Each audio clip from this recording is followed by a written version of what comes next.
Night 9:30 ప్రాంతంలో నేను car ఆపి టీ తాగుతున్న సమయంలో మన హనుమంతరావు సార్ ఏదైతే ఉన్నారో అక్కడ కొంతమంది రైతులకు అయితే ఉందో ఇది ఆర్పిఎస్ 76 ఈ బలం ముందు అయితే ఉన్నాయో కొన్ని ఆ యొక్క డిక్కీలో నుంచి తీసి కూడా చూశా.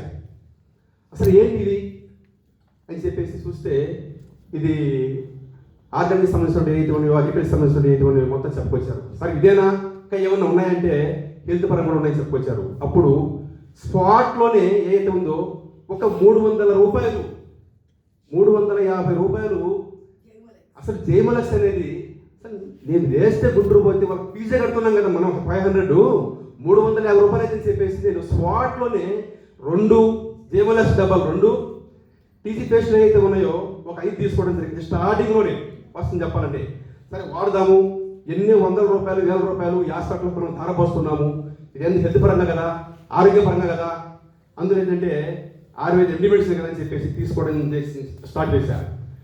1 వీక్ కల్లా 13 సంవత్సరాలు ఉన్నటువంటి ఏదైతే ఉంది కార్పొరేట్ హాస్పిటల్ సంబంధించిన ఏదైతే ఉందో అక్కడ ఇబ్బంది పడుతూ ఎప్పుడైతే ఈ 1 వీక్ వాడిన తర్వాత మా అమ్మగారికి ఎప్పుడైతే రిజల్ట్ వచ్చిందో అరే ఎందుకు బాగుంది అని ఒక మనసారి ఎప్పుడైతే చెప్పిందో నా యొక్క ఆనందం హ్యాపీగా ఉంది వాసన చెప్పాలంటే. అప్పటి నుంచి దీంట్లో ఏందో ఉంది అని చెప్పేసి నేను మళ్ళీ సార్కు ఫోన్ చేసి అప్పటిదాకా నేను జాయిన్ కాలే వాసన చెప్పాలంటే నేను ఓన్ ప్రోడక్ట్ తీసుకున్నా. తర్వాత నేను మళ్ళీ సార్కు ఫోన్ చేసి ఒంగోలు వెళ్ళి ఒకేసారి 1,15,000 రూపాయలకు ప్రోడక్ట్ తీసుకొని నేను అప్పుడు ఎంబడికి జాయిన్ కావడం కూడా జరిగింది. అప్పుడు నైటు 10:45 జోరు వర్షం పడుతుంటే సార్ డైరెక్ట్గా మా ఊరికి తీసుకొచ్చి మా కాంప్లెక్స్లో మొత్తం 23 కుటుంబాలు ఒక్కొక్కరు వర్షంలో పిలిపించేస్తే మొత్తం 11 మంది ఈ యొక్క సబ్జెక్ట్ విన్న తర్వాత 8 మంది స్పాట్ తీసుకున్నారు.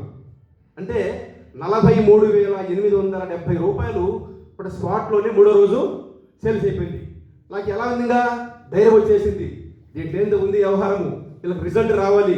రిజల్ట్ వస్తే మన త్రిప్రాంతమే కాదు ప్రకాశం జిల్లానే కాదు మన స్టేటే కాదు భారతదేశంలో బట్టి అన్ని రాష్ట్రాల్లో కూడా డీల్ చేసే సత్తా ఒక ధనవంతుడు ఉందని చెప్పేసి మీ అందరికీ సభాముఖంగా తెలియజేస్తున్నాను.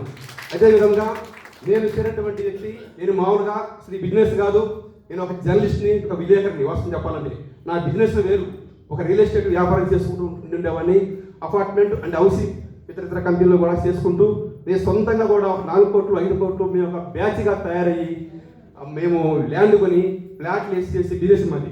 అలాంటి తరుణంలో